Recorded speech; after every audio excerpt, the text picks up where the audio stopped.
السلام علیکم ورحمۃ اللہ وبرکاتہ۔ ناظرین محترم، میں حافظ مان رضی آپ کی خدمت میں ایک نئی ویڈیو کے ساتھ حاضر ہوں۔ آج کی جو یہ ویڈیو ہے، جب میں نے اس ویڈیو کو خود دیکھا تو الحمدللہ میرا سینہ چوڑا ہو گیا اور میرا جو سر ہے وہ فخر سے بلند ہو گیا۔ ناظرین محترم، اگر ایسے سید زادے، ایسے پیر جو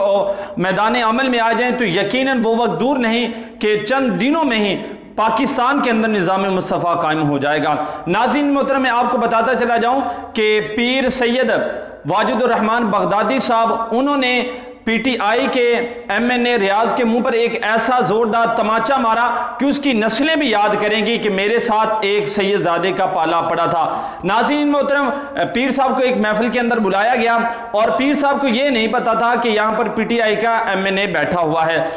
اور جب پیر صاحب محفل کے اندر گئے تو انہوں نے جب دیکھا وہ تقریر کرنے کے لیے کھڑے ہوئے تو ان کو پتا چلا کہ یہاں پر پی ٹی آئی کا ایم این اے ہے، تو انہوں نے ایسا کارنامہ سر انجام دیا کہ جس کو دیکھ کر ہر آدمی کا جو سینہ ہے وہ چوڑا ہو جائے گا۔ تحریک لبیک کے ہر کارکن کا سینہ جو ہے وہ چوڑا ہو جائے گا۔ ابھی آپ کے سامنے ان کا وہ کلپ رکھتے ہیں، خود بھی دیکھیے اور دوستوں کے ساتھ بھی شیئر کیجیے۔ ایسی گیدرنگ ہے، میں کبھی حاضر نہ ہوتا، میرے ان لفظوں سے آپ کے دلوں کو تکلیف پہنچی ہوگی، اس پہ بھی معذرت کرتا ہوں، لیکن جہاں رسول اللہ کی وفاداری کی بات آئے گی،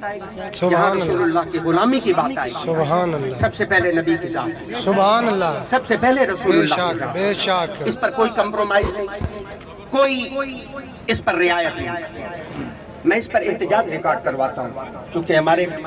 ملک کی ایک نامور شخصیت یہاں تشریف فرما ہے، سیاسی طور پر ایک بڑا نام بیٹھے ہیں، میں انہیں اپنا احتجاج ریکارڈ کروا رہا ہوں کہ آپ کی حکومت نے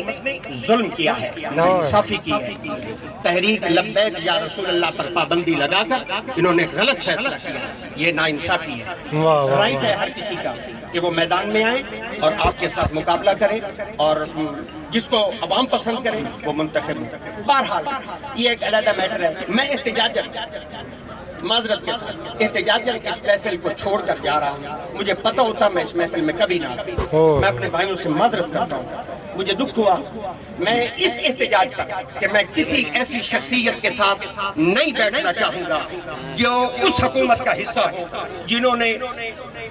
نبی کے چاہنے والوں کے ساتھ وفا نہیں کی، محبت نہیں کی، ان کے ساتھ جن لوگوں نے